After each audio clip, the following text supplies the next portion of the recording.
Bismillahirrahmanirrahim. Assalamualaikum warahmatullahi wabarakatuh. Perkenalkan, nama saya Nur Asyifa Taufik dengan NIM 2310102663 dari jurusan Akuntansi Syariah. Di sini saya akan mempresentasikan hasil esai saya mengenai contoh dari penerapan bisnis intelijen dan data visualization dalam keputusan pembiayaan bank syariah. Selanjutnya di sini sebelum masuk ke pembahasan inti, saya ingin menjelaskan apa sih business intelligence dan data visualization itu. Jadi di sini business intelligence adalah proses mengubah data mentah menjadi informasi yang bisa dipakai untuk keputusan. Sedangkan data visualization adalah cara untuk menyajikan data tersebut dalam bentuk grafik dashboard atau chart supaya pola dan tren lebih mudah dipahami oleh pengambil keputusan. Lalu slide selanjutnya ada problem dari pembiayaan pada bank syariah. Di mana permasalahan utama yang dihadapi bank syariah ada di proses analisis pembiayaan yang masih manual. Proses manual ini bikin analisis jadi lambat, mahal, dan seringkali subjektif karena bergantung pada asumsi analis. Akibatnya keputusan bisa kurang akurat dan rawan bias. Masalah berikutnya adalah tingginya risiko non-performing financing atau NPV, terutama di sektor UMKM. NPV ini muncul karena sejak awal analisis nasabah kurang detail, data tidak lengkap, dan tren risiko tidak terlihat dengan jelas. Selain itu, bank syariah juga jarang menggunakan visualisasi data, padahal tanpa visualisasi seperti grafik tren atau dashboard interaktif, manajemen sulit memahami kondisi secara cepat. Akhirnya pola penting seperti kenaikan NPV di sektor tertentu bisa terlewat. Jadi jelas bahwa masalah yang dihadapi bukan cuma analisis yang lambat, tapi juga keterbatasan dalam menyajikan data secara visual. Lalu selanjutnya ada data. Data di sini, data yang digunakan untuk menerapkan bisnis intelijen dan data visualization pada pembiayaan bank syariah adalah data yang berasal dari beberapa sumber. Pertama ada data internal seperti histori pembayaran nasabah, akad yang dipakai, sampai margin keuntungan. Lalu kedua, ada data eksternal, contohnya dari Slick OJK yang mencatat riwayat kredit nasabah. Lalu ada juga data agregat, yaitu tren pembiayaan UMKM berdasarkan sektor usaha.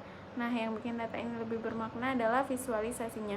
Misalnya, ditampilkan dalam grafik tren NPF untuk melihat pola pembiayaan bermasalah, heat map risiko untuk memetakan sektor mana yang rawan, atau chart scoring nasabah yang interaktif. Dengan begitu, manajemen bisa membaca data lebih cepat dan jelas. Lalu selanjutnya ada business intelligence dan visualization, di mana dalam siklus business intelligence dan data visualization ini yang bisa kita terapkan terhadap pembiayaan bank syariah, yaitu yang pertama ada persiapan, di mana mengumpulkan data nasabah dan riwayat pembiayaan. Lalu masuk tahap data, mana informasi internal seperti angsuran dan NPF digabung dengan data eksternal, seperti misalnya kondisi UMKM dan sektor usaha. Setelah itu, dilakukan analisis menggunakan BI tools untuk menemukan pola risiko. Lalu kemudian hasil analisis visualisasikan dalam bentuk tren NPF, grafik kelayakan nasabah, atau dashboard risiko, sehingga lebih mudah dipahami oleh manajemen.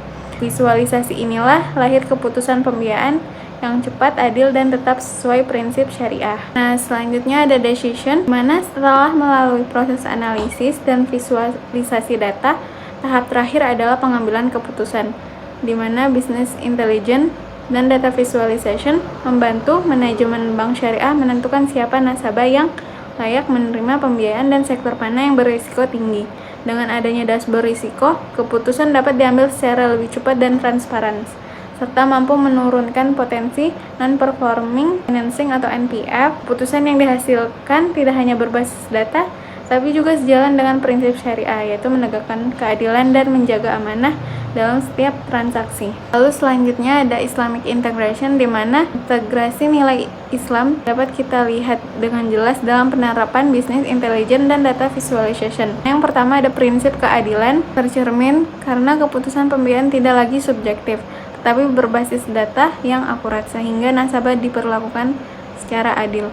Lalu yang kedua ada prinsip amanah, karena business intelligence dan data visualization membantu menjaga transparansi informasi, sehingga manajemen bank tidak bisa seenaknya dalam mengambil keputusan. Lalu yang ketiga ada prinsip maslahat, yaitu menciptakan kemaslahatan bersama dengan menjaga keberlangsungan UMKM serta stabilitas ekonomi syariah. Dan keempat ada prinsip hisab, yang sejalan dengan perintah dalam Al-Baqarah ayat 282, di mana pentingnya pencatatan dan pertanggungjawaban transaksi keuangan.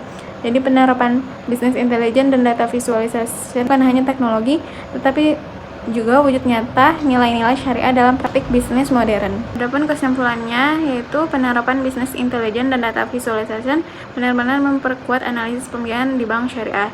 Dengan BI, data yang tadinya tersebar bisa diolah jadi insight yang lebih jelas, sedangkan visualisasi bikin hasil analisis lebih mudah dipahami manajemen.